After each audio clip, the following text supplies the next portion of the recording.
interrupt my groove today. Been watching race skies move away.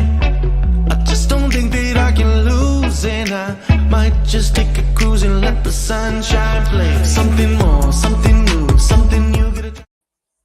Welcome back, friends. Post-Masters, a little bit of a Masters hangover, but always joined by my good buddy Drew. Just you and I tonight. How are you doing? I'm doing well. Yeah, post-Masters hangover for sure. Fun event. I'm ready to get up for this event too, though, because I think field-wise, course-wise, we're in for a treat again this week. But yeah, it was a draining log week last week. How did things fare on your end come Sunday evening? Yeah, not too good. Showdown last day was a little okay. I had a lot of Rory, and it was just fun to see him have that Sunday round. But yeah, I mean, props to Scotty. You know, he just killed it, and he has been killing it for a while, and can't knock anything. And you know, very happy for him. I'm kind of a Scotty guy, but I am just a little bummed that back nine on Sunday at Augusta National for the Masters, one of the most incredible experiences in this sport, and never like really rooting against anybody, like even though like maybe if you don't have an outright on them, but it would have been nice to see it a little bit closer with more guys in contention, because so much can happen on 11, 12, 13, 14, 15, all right there, and now even 18 with the distance added. So, but yeah, but props to Scotty. Wasn't a great DFS. I didn't have him as an outright, but what about you? Yeah, I ended up. I think we made like 175 for the week. So we've had worse weeks, right? I also did a showdown and had Rory on Sunday, so that was helpful. But to your point, I mean, hard to knock Scotty at all. You throw difficult weather, and this is what's really been interesting and really impressive about Scotty is it doesn't matter the course, whether it's a super low 25, 30 under, whether it's a grinded out, wind conditions, rain, like he's proven he can win in any kind of elements. I do think one of the shots that kind of changed everything was Cam Smith starts out birdie. Mm-hmm. And then when Scotty holed that pitch shot on three, I thought the momentum immediately was taken away from Cam Smith.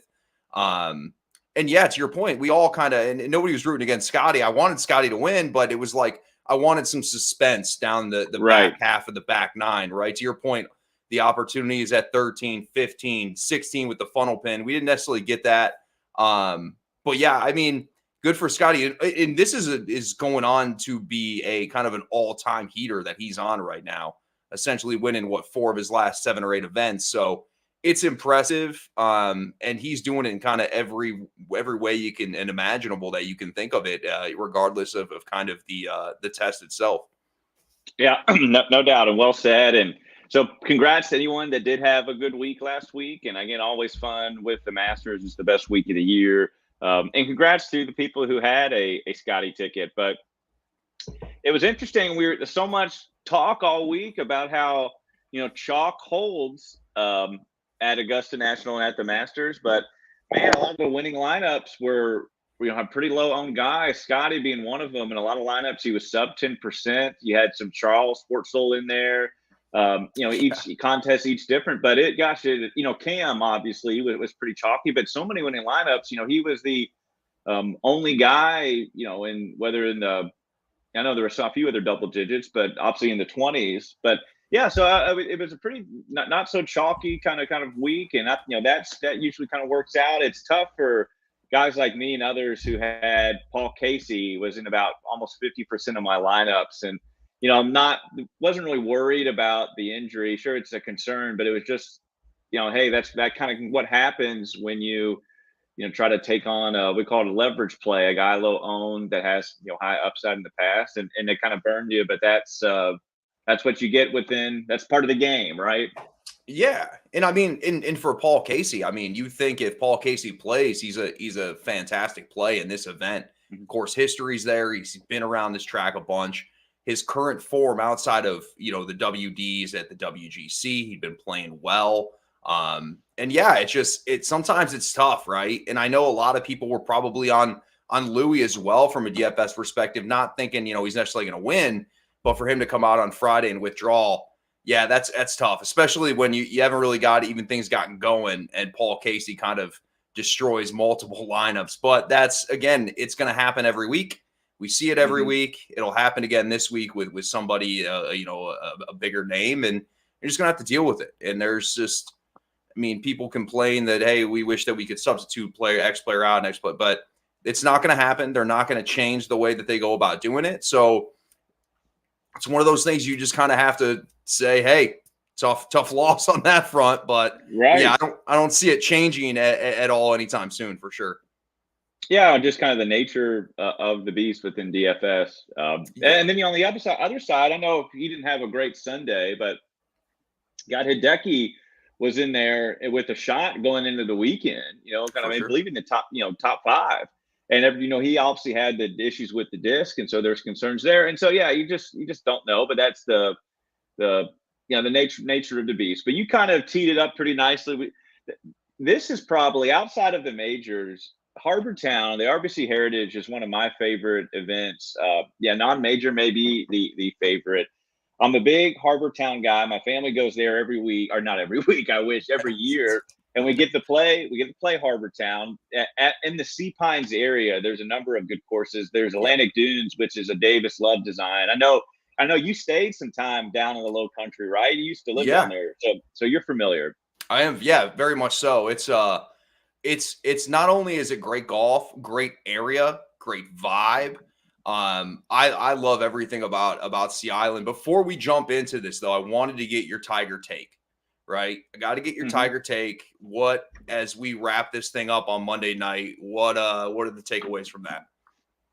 Well, I've asked you the same question. I know, you're a big Tiger guy too, but I'm incredibly impressed with what he was able to do. Not only someone on, it was probably one of the streaming service compared it to, I know Bryson's had, some injuries, but so obviously has Tiger, and Bryson it's been taking him a while to get back into form, competing, and Tiger comes out and makes the cut and then, plays super well the first day, didn't look like there was any rust at all, maybe with the putter. So it was just incredibly impressive. But I think everybody could have understood that, as, because of the walk is so difficult at Augusta, that as the weekend and the week goes on, that he was going to get a little, tiring. And I guess, especially in the cold weather Saturday, that was really affecting him. And it looked like on the greens too, with favoring maybe one, I think the left side was putting a lot of weight on. And just incredibly impressive, but just very happy as a fan for the sport. And he's already looks like committed to St. Andrews. Yeah. So looking forward to that. I mean, what are your thoughts on the Big Cat? Yeah, I think we sat here last week and said that we think if he plays, he makes the cut, which he did. And you made a great point Saturday when it was 50 degrees. That not only do we have all the issues with the legs, now that becomes a back issue, right? Like that's kind of what we get with Tiger. It's almost like he's going to excel in the 95-degree weather days on a golf course that's not so difficult to walk. But I also felt like he kind of got the short end of the straw with the draw, with the way that the winds were on Friday afternoon. But yeah, impressive. I mean, and for him to come out and essentially commit to playing in the Open means to me that he's feeling well enough after that round. I mean, of course, there's videos circulating that he looks like he's, can't walk out there, but that's kind of what we knew was going to happen. It was kind of essentially adrenaline ran him through those last 2 rounds. And so, yeah, it's exciting. I think it was cool to see him out there again. And I do think when we turn around and do this show, when we head across the pond to the home of golf, I think his chances are a little bit more legitimate than we would see. I don't see any of him competing in the PGA or the US Open just based off of the venue. He had the advantage of Augusta by knowing the golf course so well. I mean, let's not act like he was out there bombing it. I mean, he was slapping it around for the most part and just kind of using his knowledge of the golf course to shoot a score. But encouraging and fun. And it was definitely, it had the volume turned up to 10 this week at Augusta. So it was great to see. I just was interested to see it. But it was good, man. Seeing him on the weekend and just seeing him play. And it seems like based off all the comments post round that it meant a lot to him to be able to get back out there with the guys and play because, along this journey that wasn't always a certainty. Yeah, no doubt. And it's just great for the sport. It adds more enthusiasm and excitement. And so, yeah, well said. Well, let's turn the page to Hilton Head, and we had to do the Sea Pines area. I know you're very familiar with it. Again, I love it. And we go from a course that is a very difficult walk to, I would really argue that Harbor Town is the easiest walk on the PGA Tour. I can't remember. I've played it so many times. I can't remember that there's even a hill. If there's like a foot of elevation. I mean, they call it the Low Country for a reason. It's right at sea level. I mean, Right. Harbor Town is you could throw a stone over the trees and you're in the ocean. So a very easy walk, and we can talk. I know you played a lot. We can talk all day about Harbor Town, but it is what it is, and everybody seems to know it. Is that accuracy off the tee is paramount, but not just finding fairways, finding the specific place in the fairway because of what Pete Dye has done at Harbor Town and what he likes to do everywhere is. But specifically at Harbor Town is your sight line or with how the trees overhang. You might not have an access at a pin. And so from that the fairway, is tricky. even too. From the fairway. The trees can block you out in sections of the fairway. To your point, it's not hitting the fairway, it's hitting the right part of the fairway to essentially, and you also have to be able to work the ball both ways, right? This is a true ball striking golf course. And that's why I like it, because I feel like this is deep down, like rooted how the way golf was supposed to be played. It's not, it's not going to get you with distance. It's about hitting the right spots. And that's why it's interesting, but it's also interesting because it brings, like, you would think that this would certainly be tailor-made to certain players, and statistics will say, hey, listen, you got to hit the ball straight. You got to, but as we talk, you can't handcuff yourself into guys that are struggling off the tee necessarily, as we can't just play them based off of that. It's a fun week because again, I think that this is golf at like one of the more pure levels we see all year, because distance at this part, of course, it's always helpful, but it's certainly not as relevant as is on a week-to-week stop on the PGA Tour. Yeah, and well said. And the real defense could be the wind, and everybody knows it's the smallest greens, one of them on the PGA Tour. But I do have a fun story. I'm gonna brag about it, but I'm not a great golfer, not as good as golfer as you are. But last year we were playing Harbor Town, and I was even par through 8. And gosh, and that's so good. You got a 4 caddy that comes with you, and it's exciting. And it was, 3 of us. We were paired with a single, and I'm just killing it. And all of a sudden, here comes the rain and thunderstorms, and we get washed out. And we come back to the Harbor Town. We get a rain check, and we come back tomorrow, the next day in the afternoon. And I can't even find the fairway. I'm all over the place, and so bummed about that. But yeah, I love easy walk, but there's I love the combination of the closing holes, the back 9 especially, but I think it's 13 that has it's Pete Dye is beauty is you cannot be in the left side of the fairway because you won't have an access to the green at all. You have to be on the right side because of the trees. And then he has this, it's almost like an island green, but the whole front half is bunkers, and then there's severe slope on the back of the green.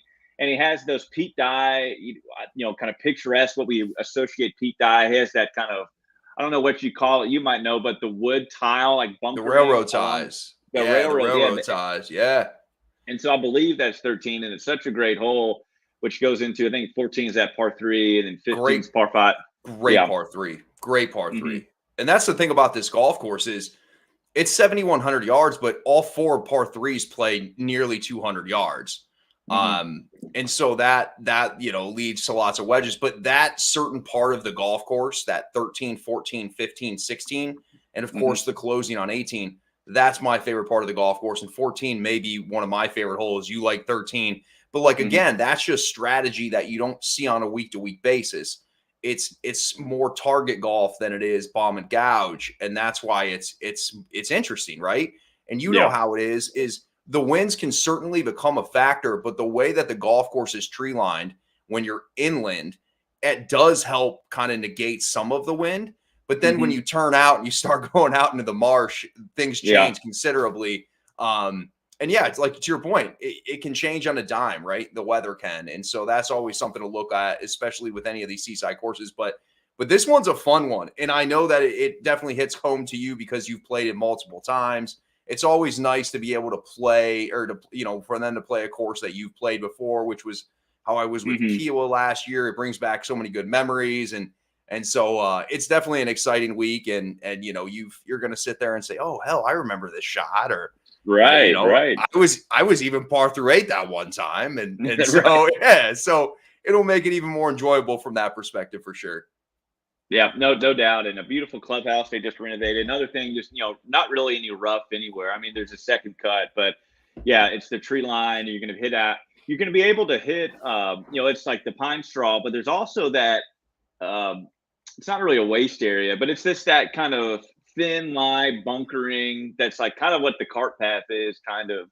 Those tight lines that a lot of golfers will get. But I'm excited to break down the field because this has to be one of the most talented fields the RBC has had in a long time. Just looking at it, it's kind of amazing where you get JT, Cam, DJ.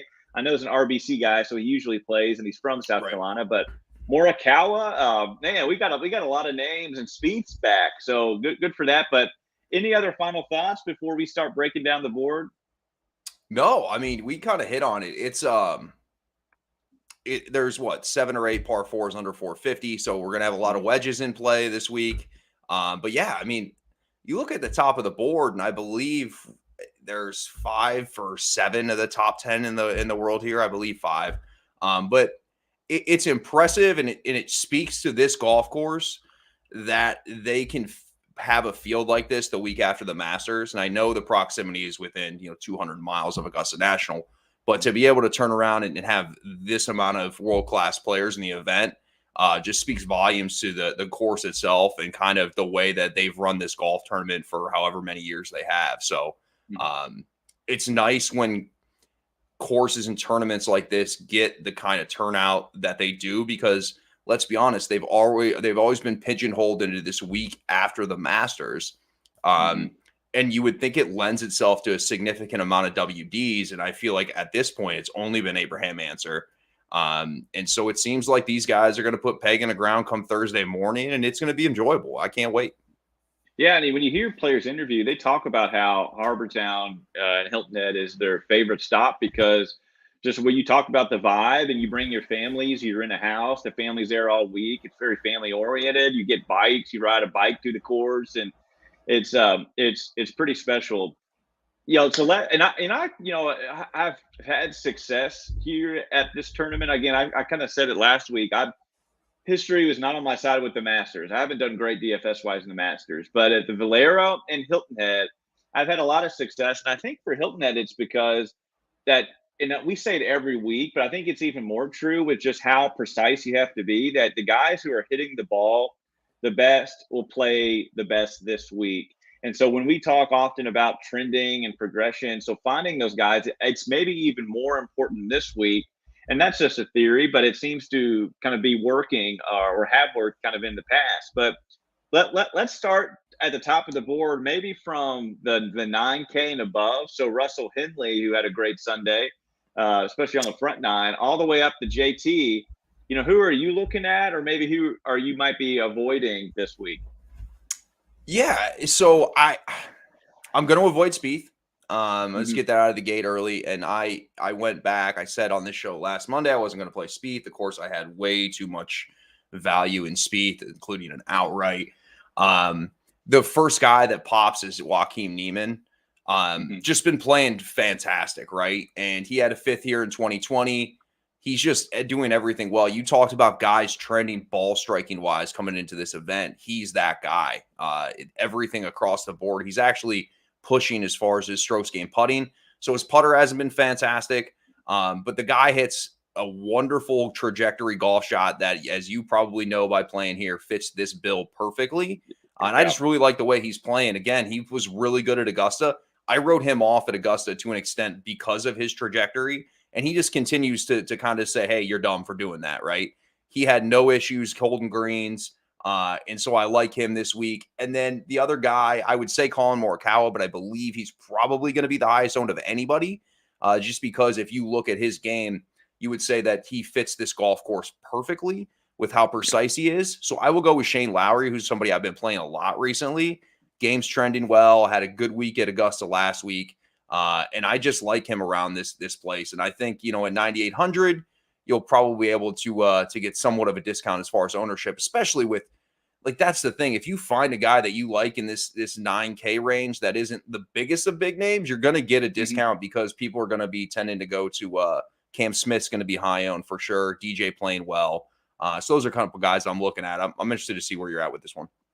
Yeah, I like the Lowry call. He's played really well here in the past. He ranks 6th in the field in DraftKings points at Harbor Town. So, and that's in 14 measured rounds. You know, he's very familiar with this place. Cam Smith, last year, I believe he was the first round leader, shot like a, crazy, something in the low 60s. Yeah. To win first round leader. I know that is because I had a sync first round leader, and he was in the leader in the clubhouse like all day until Cameron Smith came in.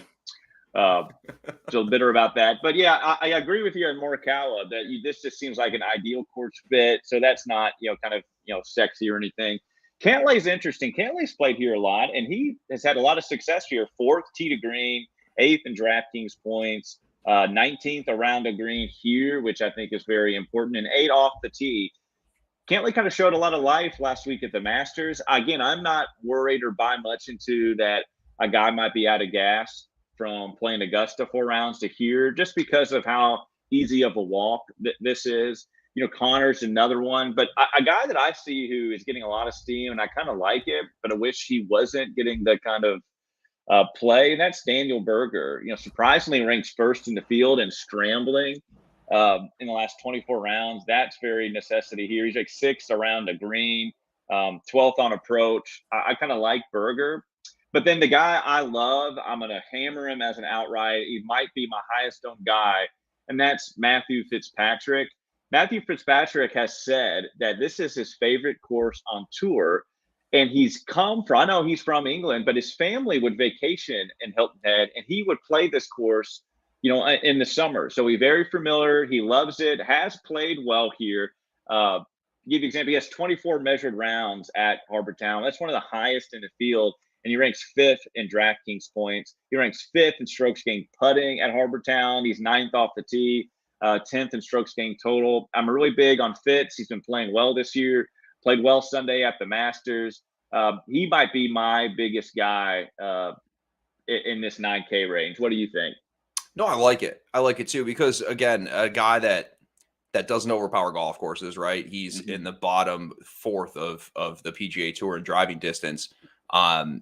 Regardless, he's kind of a guy that if the conditions get tough at all with any wind, he's going to be good.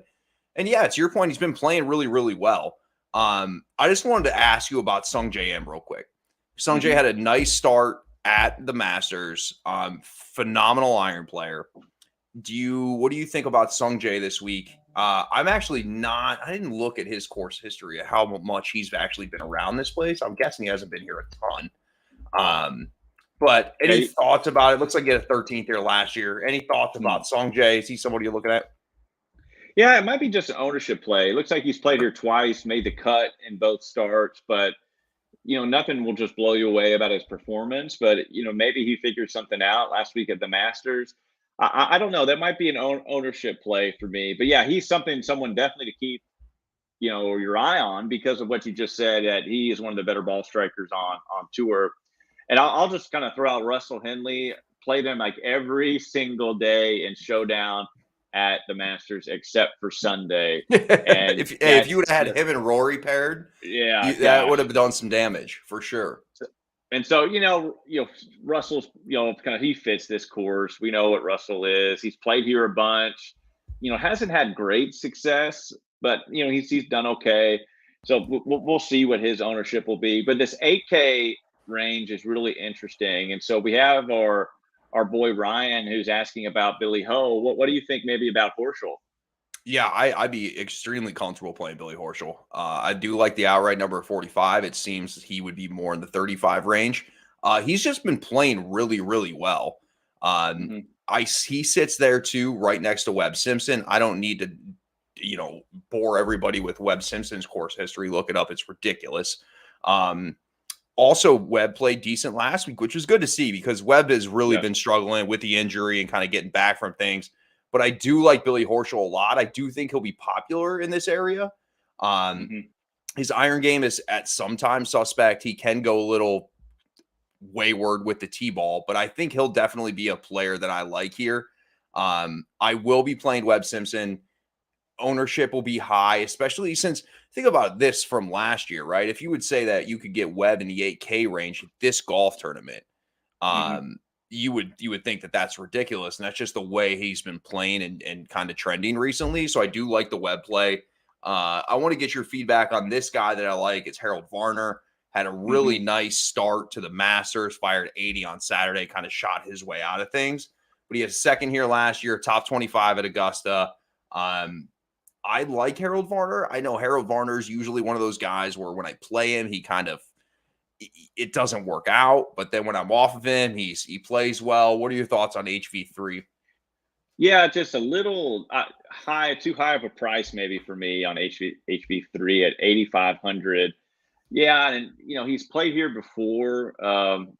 Nothing has blown you away. He's actually played here a lot and kind of doesn't have great course history, but he is coming in good form. He's just too inconsistent, and Yeah. if he's coming in at under 10%, yeah, maybe I'll throw him in the pool. But at this high of a price, and I think he'll get some ownership, his inconsistency is just not worth the investment. But yeah, he can definitely play well here. I'm more interested in Alex Noren. Gosh, who's kind of playing well in the last 24 rounds. He's 11th on approach, 21st in good drives, uh, 13th in scrambling. But he also has surprisingly sneaky good course history at Harbour Town. He ranks 8th in DK points. He ranks 14th in strokes gained total. Good around the greens here. I'm a big Norn guy, but who I really, really love is Tommy Fleetwood. Missed the cut here last year, but he shot something stupid like 4 over or 5 over on Thursday, and then came back and was like 6 under through something. I remember following it because I had some good lineups, and I was actually on a plane to Hawaii, and I was following him, and he just barely missed the cut, but he gave it a good run. But anyway, even with that missed cut, has great course history, strokes data, I should say, at Harbour Town. Tommy showed something at the Masters last week. He played pretty well, not so much on Sunday, but for the maybe the other 3 rounds, Tommy showed something, and it's good to see him maybe kind of come back. Do you have any Yeah. thoughts on Tommy Fleetwood or maybe the South Carolina native Kevin Kisner? Yeah, Kisner does not have fantastic course history around here. You would think that this is a good spot for Kevin Right. Kisner. I'm not all sold on him. I do like to play Kisner on golf courses where they actually suit him because there's only a half dozen a year that really kind of fit what he likes to do. But to hit on Tommy Fleetwood, um, he started to play really well again, right? And there was a time he wasn't, right? So last year he had a really good year, and then kind of turning over into this year, it wasn't good. But if you look at the last 4 events, he's had 4 straight top 25s. All the ball striking numbers are trending. He's actually putted it pretty well. I like Tommy Fleetwood a lot, and I think that he could definitely be the under the radar guy in this 8K range, especially again with some of the other names. I do feel like a lot of Billy Ho ownership, a lot of Webb Simpson ownership, and those two guys there. And then I think people will also take into account Kevin Kisner and just kind of think he's a good course fit. So Tommy Fleetwood may be kind of the forgotten guy in this. But if you look at Tommy Fleetwood again, he went through a lot of trouble in early February, kind of last year, all the way up until now. I don't want to say it's been terrible, but I mean, we're still waiting on that first Tommy Fleetwood win. But now the game starts to, you can see the strokes gain numbers kind of trending in the right direction. Really, the players he played well. He played well at the Masters, top 15 last week. So I like that call a lot. Now, Tommy Fleetwood does make me uncomfortable to play, but not this week. I could get behind that a lot. And again, I think ownership wise, when you're looking in the 8K range, you might get a little discount there on Tommy Fleetwood. Yeah, I completely agree. And maybe ownership discount, maybe a guy who we're not going to get an ownership discount on because of his price and how he's been playing. And we've just, or at least I have been seeing his name everywhere on Twitter, and that's Maverick McNeely. And he might be a full fade if he's going to be in the 20% owned. He's going to be a full fade. Now, again, if he's coming at 10% owned, sure, I'll play on. But over the last 24 rounds, McNeely ranks 116th in scrambling, ranks 109th in proximity, ranks 104th in strokes gained around the green, ranks 83rd in good drives. nothing about his game says that he'll play well here. He has played this tournament twice and has 2 made cuts, but in stroke gained ball striking, ranked 74th in the field here. He's 89th on approach in his 2 tournaments at Harbour Town. I just don't see him playing well here. I just don't think this is a Mav McNeely course, and I think he's going to be popular. So he might be a fade. But this is going to be a popular range. We got Kuchar, who's a winner here. This is a course. Mito always gathers some ownership, but who I really love this is Tom Hoge. Name all over it. And I know he's kind of played weird here. Doesn't have the greatest course history, but Hoge ranks. This game's also different this year than it ever has. That's a good point. That's a good point. Because he's 7th in good drives. He's 3rd in ball striking. He's 9th on approach. He's 13th in proximity and 30 in scrambling over the last 24 rounds.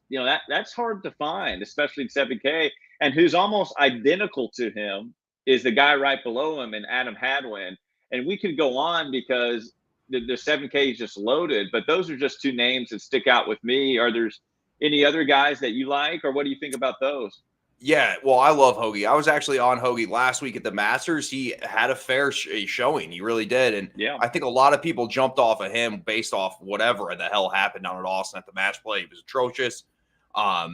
So in this range, I'm with you. Like, I think, personally, I think Adam Hadwin is a great pick from this range. And I know that I'm not the only person. I've not been on social media a ton today, but every time I pull it up, it's been Adam Hadwin, which is strange times, man.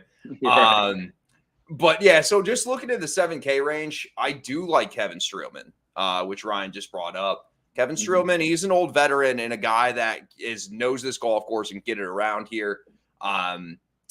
It's interesting, like how low do you want to dip your toe down? I think Brian Harman's also a good play here. I know that's not dipping down low, but then you get into the EVR, the JJ Spawns, and then the Thigala play, right? I would want to play Stuart Sink. It's just the form's not there. It was different last year. But for me, the one guy that I'll play is Patton Kizzire. Low 7K range. We know Patton Kizzire has high upside at 7,100. I really like that play. But to your point, I think there's a lot of value in 7K. So like if we're building, right, and you want some guys up top, you want to snag a JT or a DJ and try to build somewhat of that kind of top heavy lineup, there is lots of value here at 7,000. You could go Aaron Wise, which I know everybody loves. Again, JJ Spawn, Thigala. There's a lot of solid players here at the back end of the 7K range that if that's the way you want to build this week, then you can certainly do so. And I feel like you can be pretty confident in some of these guys in the 7K range at this. And this is just, again, this is what happens when there's a better field this week than there typically has been around this place is you get some lower number on guys that you normally wouldn't. Yeah, I like it. I'm going to mention a few others at the bottom. Anirban Lahiri, kind of really big on him. You get CT Pan, who is a past winner, Kizzire too. I'm going back to the well with Charles Howell. Really, I was a fan of him at Houston. You're going to go back to it. Aaron Wise is interesting. Aaron Wise, I've been so anti for the first half of the year because in weaker fields, he was way overpriced. He was priced in the high 8s and a lot of them in the kind of fall swing. And now he's finally, because it's a talented field and he hasn't been playing well of late, he's priced where he should be, maybe a little bit too low at 7,100. But Aaron Wise has the game to play well here. It's time, if you've been a Wise guy, it's time to go back with him. He's only played this tournament once, or looks like maybe twice, and both missed cuts. So that's a little concerning. But I'm not going to buy much into that. 7,100, that's pretty good for Aaron Wise. Davis Riley is interesting too. Let me see how much he hasn't played well here, and he's from the area. Believe he's a Bulldog, so I could go to that. But I'm really excited because there's some fun names in the sicko range, the 6K range. I mean, we have to start with who probably has a house at Sea Pines. And that's Luke Donald, Mr. Course History himself. What do you think of Luke, and are you playing him? No. I know our buddies Scott and Byron are big Luke Donald guys. I give him a hard time all the time. If there was a week I would play him, it would be this week. It's wild to think kind of, if you throw it back 10 years to see Ricky Fowler at 7K and Luke Donald where he's at, you wouldn't think that it was possible, right? I don't know. With Luke Donald, he's actually shown signs of getting his game back. It hasn't been able to be there for 4 days. And that's somewhat worrisome. But to your point here, like at this 6K, low 7K range, like I'd rather fault on the guy with higher upside. So like you say, he hasn't had great course history, and I'm not talking about Luke Donald, but like what's the upside, right? So when we're playing in these GPPs, if we can get these guys that are low owned at the bottom of the board with high upside, then I love that. Is that Luke Donald? I'm not going to play Luke Donald. There's other guys in the sicko range that I like. I want to get your Bo Hostler takes.